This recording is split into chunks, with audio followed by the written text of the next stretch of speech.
করছে এই যে ওরে আল্লাহ আমার স্ত্রী কি আজগো যে কি সুন্দর আসছি না এই যে ঐশ্বরিয়া রায় এই যে সারার নান এখানে বাইরে এসে আবার কাটি দেখা যায় এখান থেকে হে একশো সুন্দর তোমাকে দেখা যায় দেখো আমাকে দেখো এই যে রাঙ্গা গেঞ্জিতে কিরকম আমাকে নায়কের মতো চিনাইতেছে দেখো কি কি তুই কান্দারে উঠবস করলি কে? হ্যাঁ কেউ বাবা ওই হেলা ফলাই কেন আবার কি হনো আমি কথা শোনো এই দুলাভাই মনে হয় আশেপাশে কোন হান থাকতে পারে তুমি আমাকে মারো তুমি আমাকে ঘরে লই মারো কিন্তু ওই কি যে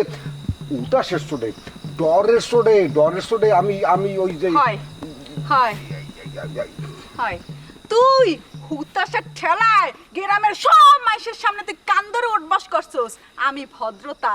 আমি কি এই অপমান জীবনে বলতে পারমু মুখ দেখাইতে পারমু তুমি মোকে খাবগো মতো মাফ করিয়ে দাও মানে আবার দেখতে লাগতে পারে যে কোনো মুহূর্তে কেউ এ খাড়াসটা মাইন্ডারটা তোর যে দম নাই এত খালি মুই জানতাম আল্লাহ এখন তো গ্রামবাসী সবাই জানে আর দুলাভাইর যে দম আছে হেইও মানের দ্বারে এখন পরিষ্কার হয়ে গেছে শোনো এই বধু যা হইছে তুমি আমাকে কিন্তু অপমানজনক কথা বলতে আসো আজ সত্যি না হ্যাঁ মুইও জানি মানে জানবে কোন দিয়া তুমি রাগের চোটে বলতে আসো আসলে এই যে দেখো এই যে গেঞ্জিটি কি সুন্দর টক টক করতে আসে এই গেঞ্জি কিন্তু তুমি গায়ে দেবো না কেন গায়ে দেবো না আমার শালায় আনছে বিদেশ গুণে এবার তুমি স্টাডি করিয়া বাস করিয়া এবার ওই যে বাক্সের মধ্যে থুই দেবা স্মৃতি হিসাবে থাকবে এই গেঞ্জিটা একদম স্মৃতি ঠকে গেছো হে স্মৃতি নিচে কি এলার ভাই এলা এই কি বেকার কি একারে গাছের লগে এলান দিয়া নিগুর চিনতে আসো ঘটনা কি হয়েছে দাদু চিন্তা করলাম যে দুইটা বিয়ে করি হালাই কি উল্টা চিন্তা কথা কও দুইটা হরবি মানে কি একটা মল্লিকারবি নেই নাকি হন মই বুঝতে পারছি তোর চিন্তার লাগে মোর চিন্তাও কিন্তু এককার মিলিয়ে গেছে তাই তোরে এই চিন্তাটা মাথার মধ্যে হান্দাই লেগেটা নম্রতা না ভদ্রতা কদাই আমারে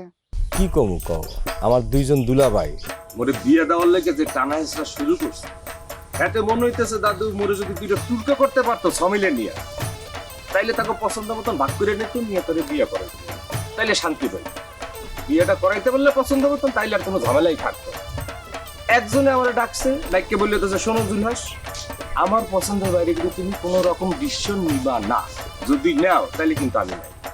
আবার তার অপোজিশন যে আমার দুলাভাই সে আবার বললে হতেছে শোনো